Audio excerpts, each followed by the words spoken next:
So for a residence to be eligible as a rental under the Augusta Rule, it has to be two things. Well, two things, not two things.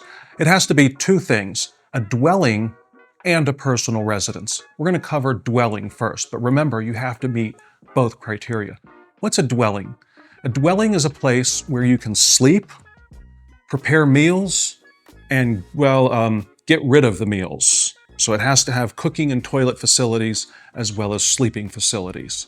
And it has to be real. The IRS is actually based on some old proposed regs that we're following, pretty liberal about it, but let's not get crazy.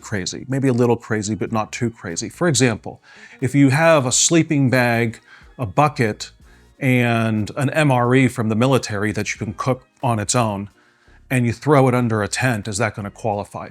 That might be pushing it a bit. But they are pretty liberal. For example, it's pretty clear that the code doesn't require that you own it. I'm a believer, as a tax attorney, if it's not banned, it's allowed. They never put a requirement saying you have to own it. So if you rent, for example, an apartment, can you rent it out for Augusta Rule purposes? Yes, as long as it has what? Eating facilities, toilet facilities, and sleeping facilities.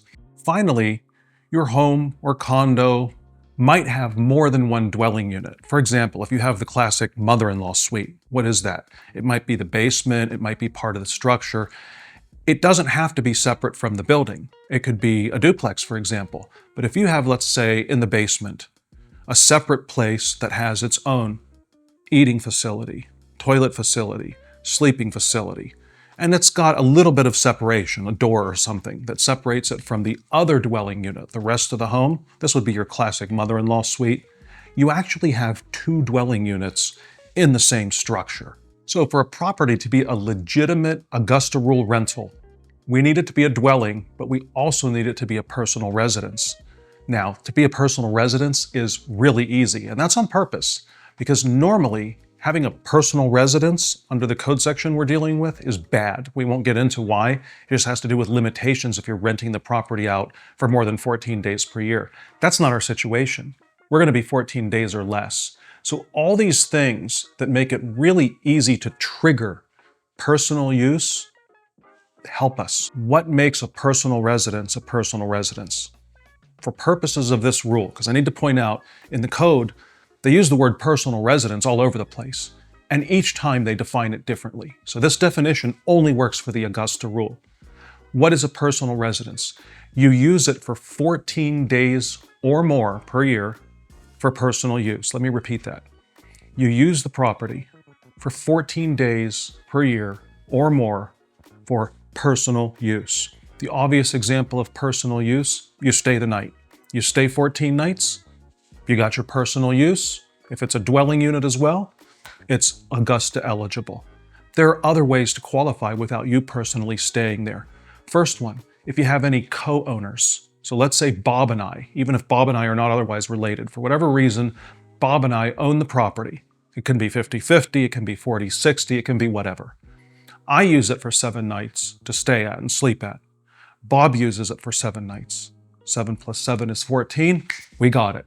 Because Bob's use is treated as if it were my use. Likewise with family members. I could stay in the property 7 days, and my wife stays there 7 days. Now, again, family is defined in the code probably in 27 different ways. So who's family for purposes of the Augusta Rule? It's going to be ancestors, descendants, spouses, siblings, and half-siblings. So once again, who's family? Spouses, ancestors, descendants, siblings, half-siblings. If any of them use it, hey, I brought my sister over, I let her use it for 2 days, I used it for 12 days, we got our 14 days. So it's really easy to get the personal use. If it's used for charity or political fundraising, I have a beautiful house, I invited my party of choice over to do a political fundraiser.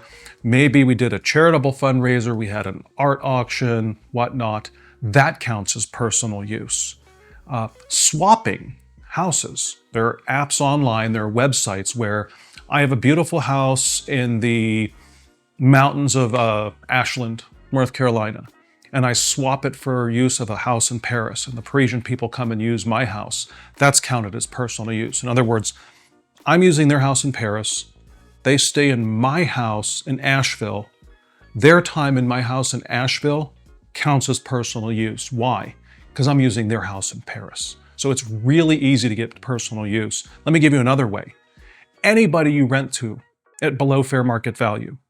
I got a friend, Ted, and I rent to him at half. Why? Because anybody you rent to at below fair market value, personal use. So if I rent to Ted for 3 days and to Bob for 3 days, and then I go and use it for 8 days, we got our 14 days.